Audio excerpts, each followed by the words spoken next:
kalau belum ada dievakuasi Pak, udah sampai malam nih Pak. Sampai malam. Iya. Nah, informasinya sudah sampai kemana ini Pak? Tadi ada anggota DPR Pak. Tadi yang Bapak Salim Fahri? kita kurang tahu juga Pak. Cuman Baik. katanya dia anggota DPR Pak. Nah, beliau berkata apa Pak? Nanti kita atasi katanya.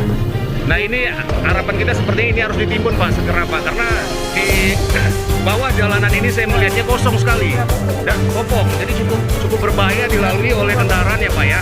Baik Pak, terima kasih atas waktu dan kesempatan bincang-bincang bersama saya Pak. Selamat sore. Sore Pak. Selamat sore. Nah, bisa dijelaskan kenapa bisa jalan ini ambrol Pak?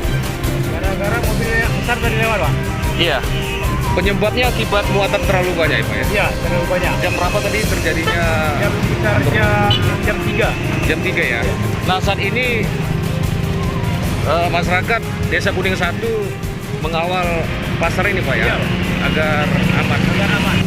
Nah, mungkin ada harapan yang ingin disampaikan Pak, baik kepada pemerintah daerah Pak? Nah, ini dia secepatnya diperbaiki jalan ini. Dibenahi ya Pak ya. Baik. Itu saja harapan yang ingin disampaikan Pak? Itu aja Pak. Baik, terima kasih Pak. Terima kasih.